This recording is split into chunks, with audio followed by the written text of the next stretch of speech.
Assalamualaikum warahmatullahi wabarakatuh. Perkenalkan, nama saya Nurul Hanifah Putri dengan NIM 18043136.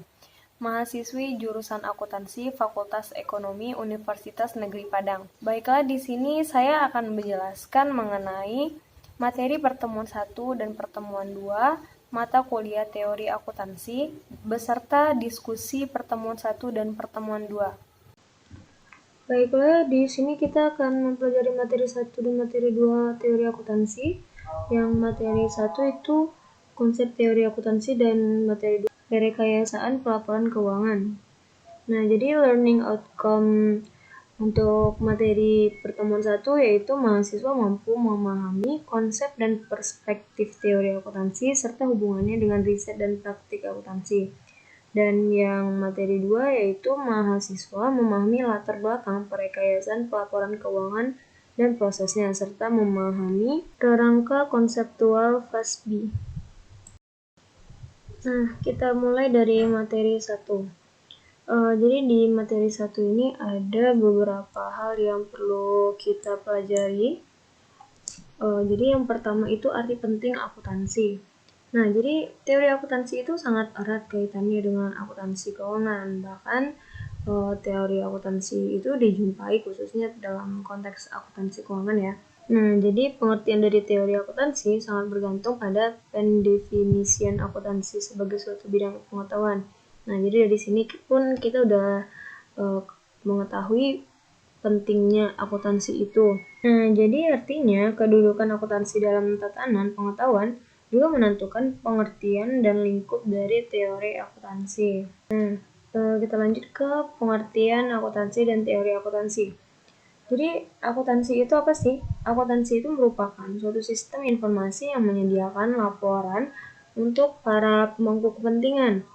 Nah, jadi isinya itu mengenai aktivitas ekonomi dan kondisi perusahaan. Nah, sedangkan teori akuntansi sendiri itu merupakan sebuah penalaran logis atau gagasan-gagasan yang mendasar yang menggunakan pertimbangan nilai atau lingkungan. Baiklah, kita akan memasuki materi tentang teori akuntansi sebagai teknologi. Nah, jadi pada kenyataannya akuntansi itu tidak mempunyai sifat-sifat sebagai sains. Karena itu akuntansi masuk dalam bidang pengetahuan teknologi. Nah, jadi dalam pengetahuan teknologi ini akuntansi dapat didefinisikan sebagai rekayasa informasi dan pengendalian keuangan. Nah, jadi akuntansi dapat memanfaatkan teori-teori dan pengetahuan yang dikembangkan dalam disiplin ilmu yang lain untuk mencapai tujuan tertentu tanpa harus mengembangkan teori sendiri. Untuk teori akuntansi sebagai sains, jadi akuntansi yang dikatakan sebagai sains itu karena akuntansi dalam bidang pengetahuan akan menjelaskan fenomena akuntansi secara objektif dan akan membahas gejala-gejala akuntansi. Contohnya itu seperti mengapa suatu perusahaan menggunakan metode akuntansi tertentu. Nah, jadi bila akuntansi dikatakan sebagai sains, teori akuntansi merupakan penjelasan ilmiahnya. Selanjutnya itu teori akuntansi sebagai penalaran logis. Jika teori dipandang sebagai penalaran logis, berarti dalam konteks ini teori merupakan suatu proses pemikiran atau penalaran dengan menggunakan konsep-konsep yang relevan. Penalaran logis berisi asumsi, dasar pemikiran, konsep, dan argumen yang saling berkaitan dan membentuk suatu rangka pikir yang logis. Untuk perspektif teori akuntansi, selain perspektif taksonomi yang membagi teori akuntansi menjadi penjelasan ilmiah dan justifikasi, teori akuntansi juga sering dikelompokkan atas dasar perspektif lain menurut tujuan atau penanganan pembahasan. Yang pertama itu adalah aspek sasaran teori. Nah, jadi aspek sasaran ini mendasari perbedaan teori akuntansi menjadi teori akuntansi positif dan normatif. Klasifikasi ini sebenarnya merupakan konsekuensi logis dari pendefinisian akuntansi positif dan pandangan teknologi yang akan menghasilkan teori akuntansi normatif. Klasifikasi ini terjadi karena sasaran yang berbeda yang ingin dicapai atau dihasilkan oleh teori akuntansi. Yang kedua yaitu aspek tataran semiotika.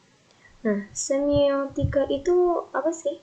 Jadi semiotika itu merupakan bidang kajian yang membahas teori umum tentang tanda-tanda stigma dan simbol-simbol dalam bidang linguistika. Dan linguistika itu sendiri merupakan kajian ilmu bahasa yang membahas berbagai hal dan yang salah satunya makna kata atau ungkapan.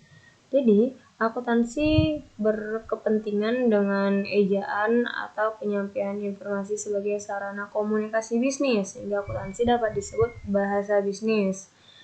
Nah, akuntansi keuangan yang dikenal luas saat ini dikembangkan atau direkayasa atas dasar premis bahkan investor dan kreditor adalah pihak yang dituju informasi. Jadi, pada aspek ini, akuntansi sebagai bahasa bisnis dalam teori komunikasi.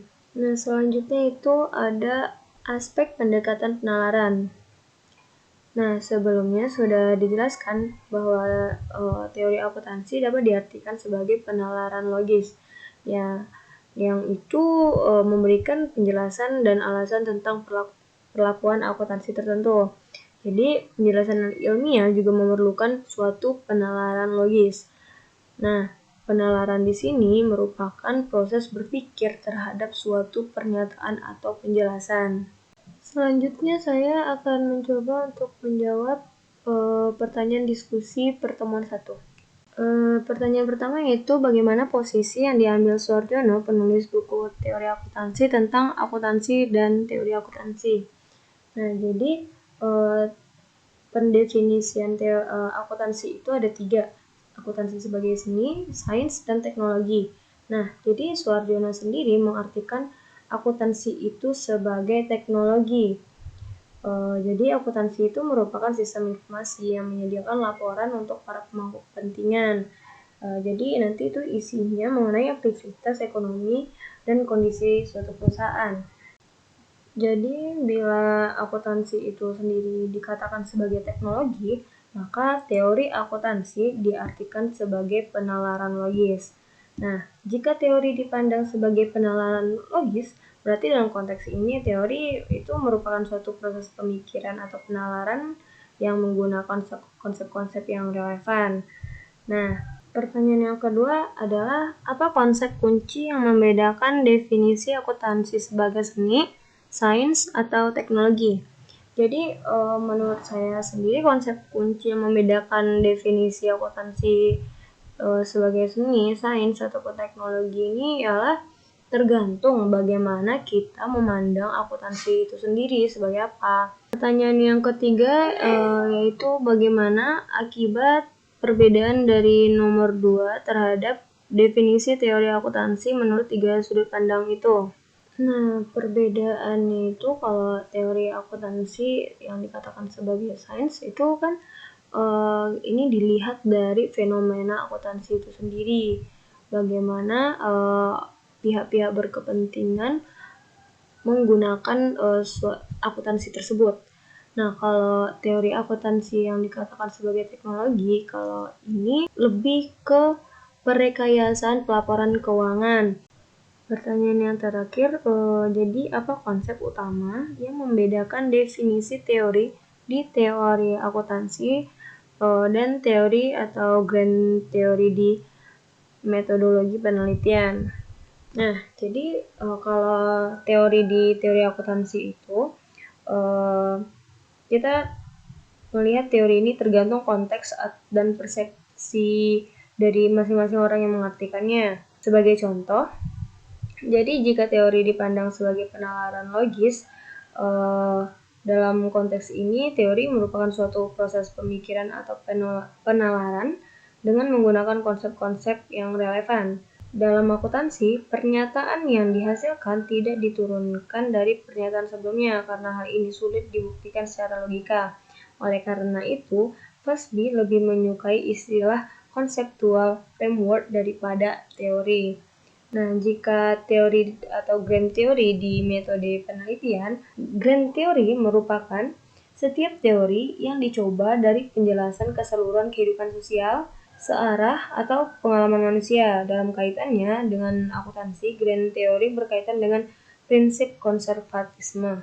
Jadi dengan kata lain, Rangka konseptual ini dapat melindungi profesi akuntansi dari politisasi untuk kepentingan pihak-pihak yang tidak semestinya. Selanjutnya kita akan membahas rangka konseptual, pengertian dan sasaran, manfaat dan fungsi, dan rangka konseptual FASB. Jadi, rangka konseptual versi FASB merupakan suatu konsep hasil perekayasaan yang dapat dijadikan sebagai acuan penalaran untuk mengembangkan rangka acuan yang baru untuk konteks lingkungan yang berbeda. Rangka konseptual FASB memuat 4 komponen konsep utama, yaitu tujuan paparan keuangan, karakteristik kualitatif informasi, elemen statement keuangan, dan pengukuran pengakuan. Jadi komponen utama rangka konseptual itu sendiri merupakan tujuan. FASB berusaha untuk melekatkan tujuan fungsional akuntansi dengan memfokuskan pada investor dan kreditor sebagai pihak dominan yang dituju. Jadi pemfokusan ini didasarkan atas konteks lingkungan di Amerika. Selanjutnya saya akan mencoba untuk menjawab diskusi pertemuan 2. Pertanyaan yang pertama adalah, apa maksud Suwarjono menggunakan istilah rekayasa dalam pengembangan materi teori akuntansi? Jadi dari referensi yang saya baca, itu memilih suatu pendekatan atau konsep beserta sumber daya dan teknologi yang bersedia untuk menghasilkan barang, alat, atau rangka kerja dengan mempertimbangkan faktor tujuan yang ingin dicapai dan lingkungan tempat barang atau rangka kerja tersebut diterapkan. Pertanyaan yang kedua adalah, jelaskan apa nama asosiasi profesi akuntan, hewan standarnya, dan standar akuntansi keuangan di Indonesia, US, dan internasional. Apa pembeda PSAK, SAK, dan PABU? Nah, di Indonesia, nama asosiasi profesi akuntannya adalah IAI atau Ikatan Akuntan Indonesia. Nah, untuk Dewan Standarnya itu sendiri adalah Dewan Standar Ikatan Akuntansi Indonesia atau DSAKAIAI, dan Dewan Standar Syariah Ikatan Akuntan Indonesia DSASIAI.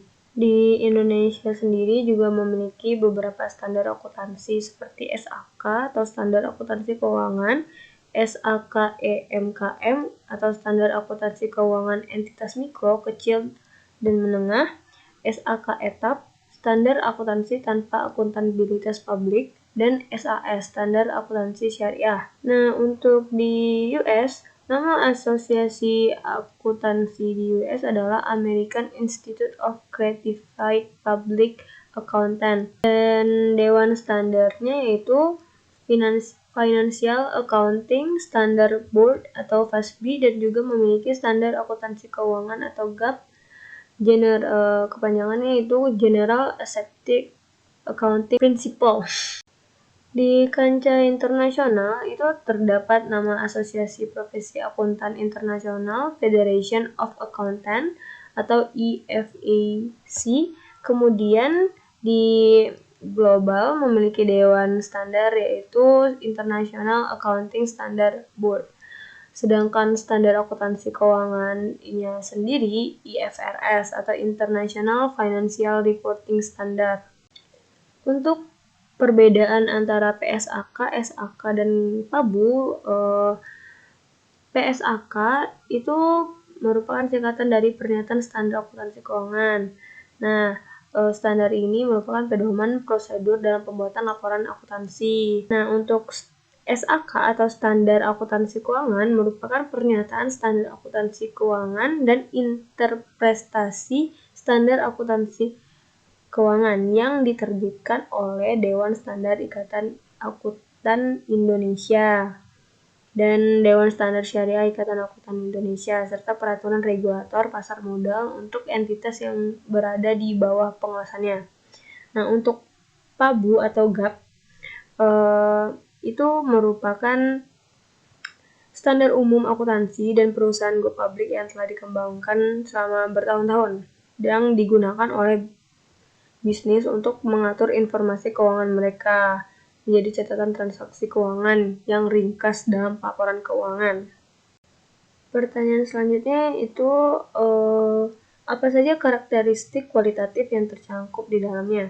Karakteristik kualitatifnya ada dua, yaitu pertama primer dan sekunder. Yang primer itu adalah relevansi, keandalan, keberdaya ujian, kenetralan, dan kejujuran penyaji. Kalau untuk sekunder itu keberdayaan bandingan dan konsistensi.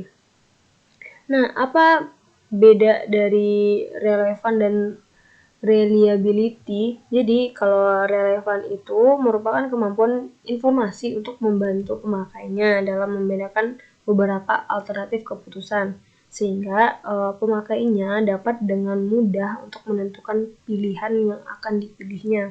Nah, kalau reliability itu merupakan kemampuan informasi untuk memberikan keyakinan bahwasanya informasi tersebut atau informasi yang disediakannya itu benar atau valid.